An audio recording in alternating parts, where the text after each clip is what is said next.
As we march right through the springtime, we may need some more outdoor projects around the house to work on while maintaining social distancing.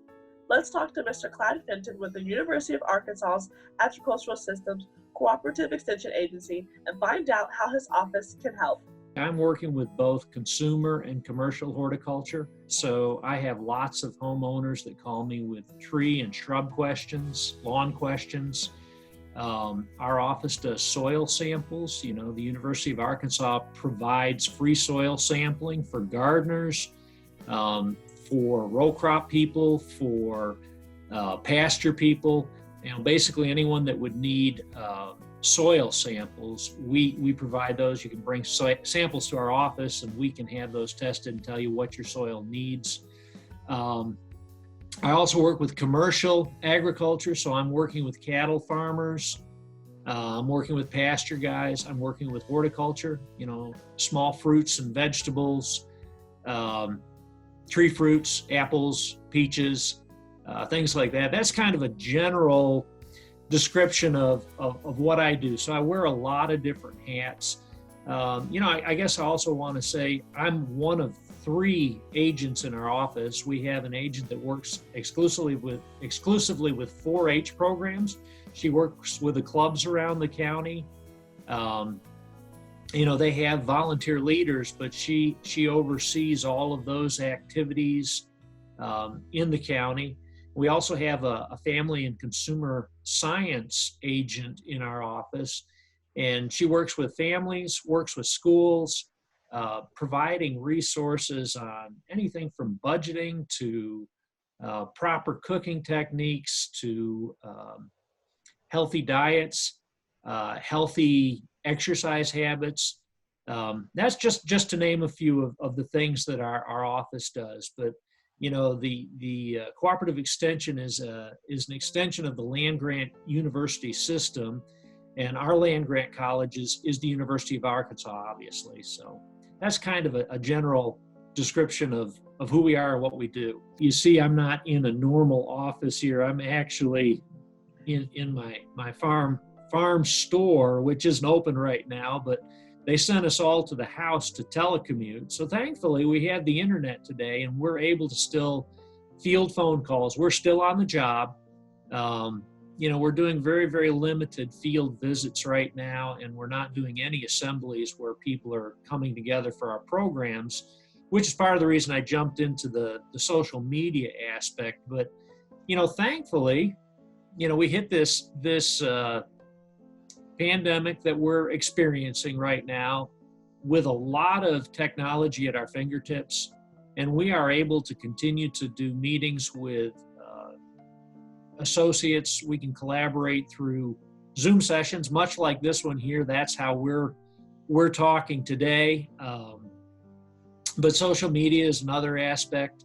Of course, the telephone continues to be a tool that we use all the time. Our jobs look very different, though.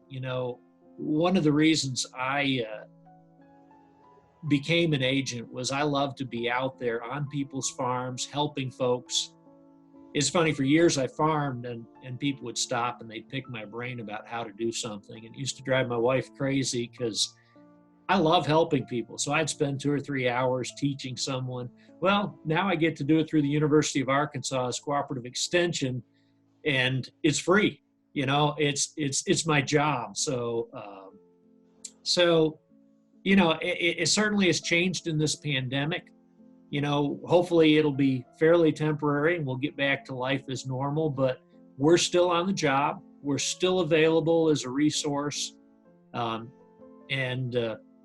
doing the best we can in the situation we find ourselves in. Some of the stuff I've been trying to introduce on social media, understanding that we're removed quite a bit from how we produce food. It's funny, you think about back in World War II, they had the Victory Garden program.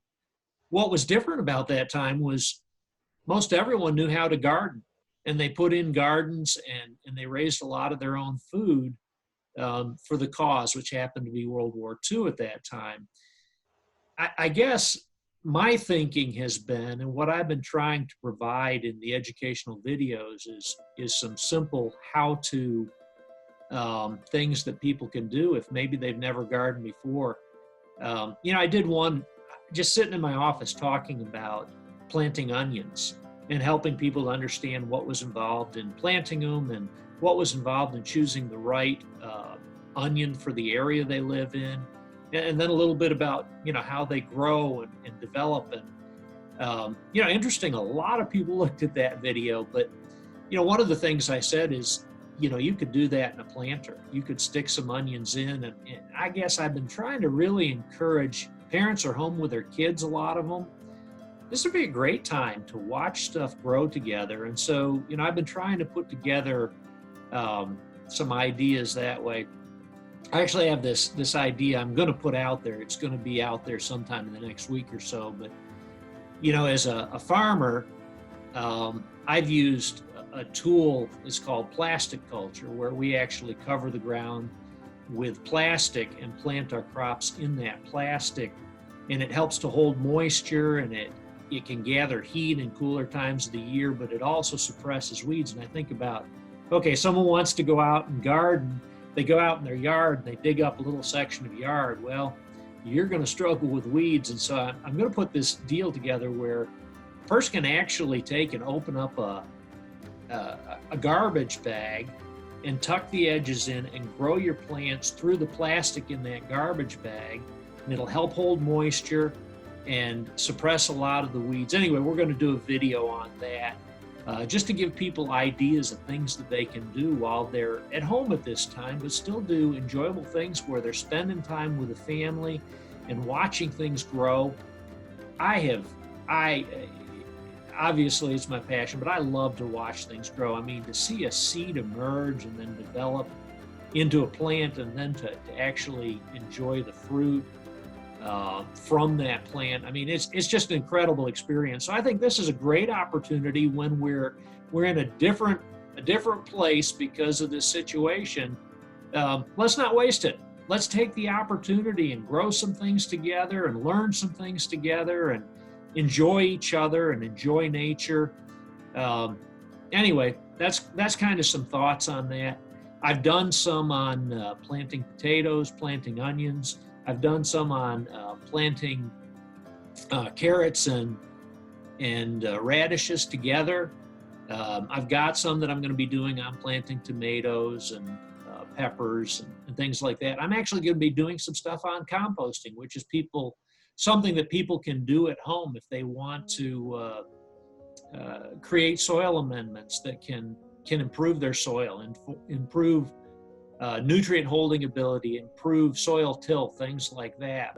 We have cooperative extension offices in every county in the state, but we also have a support system in a state office with specialists. We have a lot of folks that are helping us there with information. A lot of times people will call me with things I don't know, and I have to say, I don't know, but I have someone I can call and I'll get back to you. But we've got a fantastic team there in Little Rock that provides us information. They're involved in research, but they're a great resource for us. Also, I would mention, if you go to uaex.edu/whatever you might be looking for, we may have some information on it, but that links you to the state's extension pages and information. And that's a great resource too. I mean, if you have a question about something, you can punch that in and a lot of times find an answer right there.